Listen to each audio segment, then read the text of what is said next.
Friends, MR learning Kannada YouTube ಚಾನಲ್ಗೆ ತಮಗೆಲ್ಲರಿಗೂ ಪ್ರೀತಿಯ ಸ್ವಾಗತ. ಇವತ್ತಿನ ಈ ವಿಡಿಯೋದಲ್ಲಿ ನಾನು ನಿಮಗೆ ತಿಳಿಸ್ಕೊಡ್ತಾ ಇದ್ದೀನಿ ಅಂತಂದರೆ, ಲೇಬರ್ ಕಾರ್ಡ್ ಸ್ಕಾಲರ್ಶಿಪ್ 2024 ಏನು ಆನ್ಲೈನ್ ಅರ್ಜಿ ಸಲ್ಲಿಕೆ ಪ್ರಾರಂಭವಾಗಿದೆ. ಈ ಒಂದು ಸ್ಕಾಲರ್ಶಿಪ್ಗೆ ಅರ್ಜಿ ಸಲ್ಲಿಸಬೇಕಂದ್ರೆ ದಾಖಲೆಗಳು ಏನೇನು ಬೇಕು, ಇದರ ಜೊತೆಗೆ ಅರ್ಹತೆ ಯಾವ ರೀತಿ ಇರುತ್ತೆ ಮತ್ತು ನೀವು ಈ ಹುದ್ದೆಗೆ ನಿಮ್ಮ ಮೊಬೈಲ್ನಲ್ಲಿ ಯಾವ ರೀತಿ ಅರ್ಜಿಯನ್ನು ಸಲ್ಲಿಸುವುದು, ಸಂಪೂರ್ಣ ಮಾಹಿತಿ ಈ ವಿಡಿಯೋದಲ್ಲಿ ನಿಮಗೆ ಹೇಳ್ಕೊಡ್ತಾ ಹೋಗ್ತೀನಿ. ಅದಕ್ಕಾಗಿ ಮಿಸ್ ಮಾಡದೆ ವಿಡಿಯೋ ಕೊನೆವರೆಗೂ ನೋಡಿ. ಹಾಗೆ ನೀವೇನು ನಮ್ಮ ಚಾನಲ್ಗೆ ಸಬ್ಸ್ಕ್ರೈಬ್ ಆಗಿಲ್ಲ ಅಂದರೆ ಸಬ್ಸ್ಕ್ರೈಬ್ ಆಗಿ ಪಕ್ಕದಲ್ಲಿರುವಂಥ ಬೆಲ್ ಐಕನ್ ಒತ್ತಿ. ಮುಂದೆ ನಾವು ಯಾವುದೇ ವಿಡಿಯೋ ಬಿಟ್ಟರೆ ನಿಮಗೆ ಥಟ್ ಅಂತ ನೋಟಿಫಿಕೇಶನ್ ಬರುತ್ತೆ.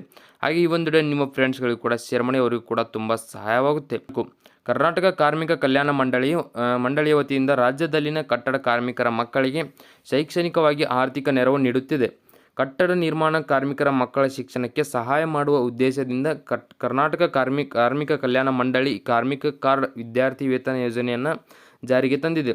ಈ ಯೋಜನೆಯಡಿ ಅರ್ಹ ವಿದ್ಯಾರ್ಥಿಗಳಿಗೆ ವಾರ್ಷಿಕವಾಗಿ 1,100 ರೂಪಾಯಿದಿಂದ 11,000 ರೂಪಾಯಿವರೆಗೆ ವೇತನ ನೀಡಲಾಗುತ್ತದೆ. ಅವರ ಶೈಕ್ಷಣಿಕ ಮಟ್ಟವನ್ನು ಆಧರಿಸಿ ಸಹಾಯಧನವನ್ನು ನೀಡಲಾಗುತ್ತದೆ ಅಂತ ಹೇಳಿದ್ದಾರೆ. ಇಲ್ಲಿ ನೀವು ನೋಡಬಹುದು, ಅರ್ಹ ವಿದ್ಯಾರ್ಥಿಗಳು ತಮ್ಮ ಪೋಷಕರ ಕಟ್ಟಡ ಕಾರ್ಮಿಕರ ಇಲಾಖೆಯ ವತಿಯಿಂದ ನೀಡಲಾಗಿರುವ ಲೇಬರ್ ಕಾರ್ಡ್ ಬಳಸಿಕೊಂಡು ಆನ್ಲೈನ್ ಮೂಲಕ ಅರ್ಜಿಯನ್ನು ಸಲ್ಲಿಸಬಹುದಾಗಿದೆ. ನೋಡಿ, ರಾಜ್ಯ ಸರ್ಕಾರವು ಕಟ್ಟಡ ಮತ್ತು ಇತರೆ ಕಾರ್ಮಿಕ ಕಲ್ಯಾಣ ಮಂಡಳಿಯಿಂದ ಏನು ಸಹಾಯಧನ ನೀಡಲಾಗುತ್ತದೆ. ನೋಡಿ, ಈ ಯೋಜನೆಗೆ ಅರ್ಜಿ ಸಲ್ಲಿಸಲು ರಾಜ್ಯ ವಿದ್ಯಾರ್ಥಿ ವೇತನ ತಂತ್ರಾಂಶ ಅಂದರೆ SSP ಮೂಲಕ ಅರ್ಜಿ ಸಲ್ಲಿಸಿದ್ದರೆ ಮತ್ತೆ ಅರ್ಜಿ ಸಲ್ಲಿಸುವ ಅವಶ್ಯಕತೆ ಇರುವುದಿಲ್ಲ. ನಿಮಗೆ ಈ ಒಂದು ವಿದ್ಯಾರ್ಥಿ ವೇತನದ ಕುರಿತು ಹೆಚ್ಚಿನ ಮಾಹಿತಿ ಬೇಕಂದರೆ ನೀವು ಸಂಪೂರ್ಣ ವಿಡಿಯೋ ನೋಡಬೇಕು.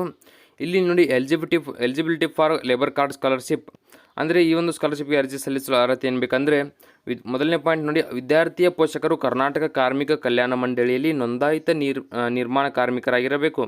ಹಾಗೆ ಎರಡನೇ ಪಾಯಿಂಟ್ ಬಂದುಬಿಟ್ಟು, ವಿದ್ಯಾರ್ಥಿಯ ಪೋಷಕರು ಕರ್ನಾಟಕ ಕಾರ್ಮಿಕ ಕಲ್ಯಾಣ ಮಂಡಳಿಯಿಂದ ನೀಡಲಾದ ಕಾರ್ಮಿಕ ಕಾರ್ಡ್ ಹೊಂದಿರಬೇಕು. ಹಾಗೆ ಮೂರನೇ ಪಾಯಿಂಟ್ ನೋಡಿ, ಪೋಷಕರ ಒಟ್ಟು ಮಾಸಿಕ ಆದಾಯವು 35,000 ರೂಪಾಯಿಗಿಂತ ಕಡಿಮೆ ಇದ್ದರೆ ಮಾತ್ರ ನೀವು ಅರ್ಜಿಯನ್ನು ಸಲ್ಲಿಸಬಹುದು. ಹಾಗೆ ನೋಡಿ, ವಿದ್ಯಾರ್ಥಿಯು ಗುರುತಿಸಲ್ಪಟ್ಟ ಶಾಲೆ ಅಥವಾ ಮಹಾವಿದ್ಯಾಲಯದಲ್ಲಿ ಕಲಿಯುತ್ತಿರಬೇಕು. ಅಂದರೆ ಮಾತ್ರ ಈ ಒಂದು ಸ್ಕಾಲರ್ಶಿಪ್ಗೆ ಅರ್ಜಿಯನ್ನು ನೀವು ಸಲ್ಲಿಸಲು ಅರ್ಹರಿರುತ್ತೀರಿ.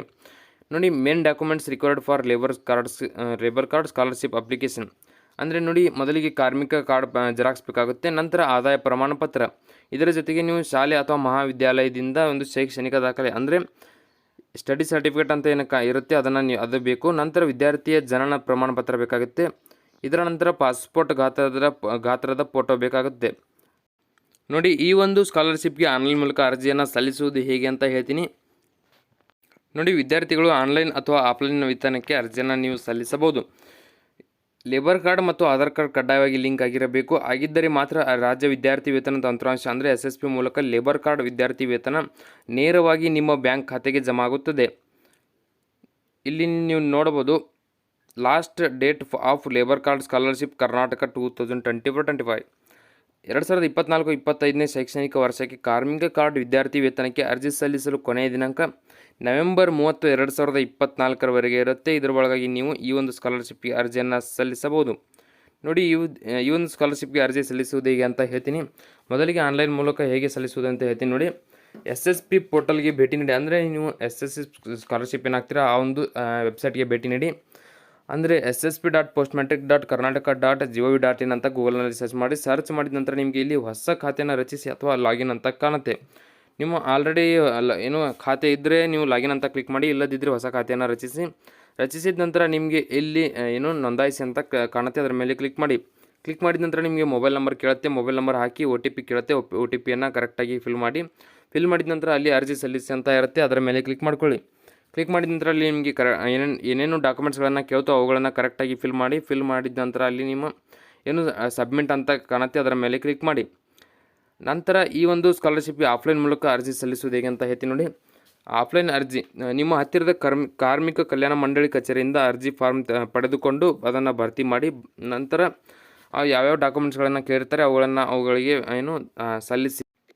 ಈ ಸ್ಕಾಲರ್ಶಿಪ್ನ ನಿಮಗೆ ಆನ್ಲೈನ್ ಅರ್ಜಿ ಸಲ್ಲಿಸೋ ಲಿಂಕ್ ಬೇಕಂದರೆ ವಿಡಿಯೋ ಕೆಳಗಡೆ ಡಿಸ್ಕ್ರಿಪ್ಷನ್ನಲ್ಲಿ ಇರುತ್ತೆ.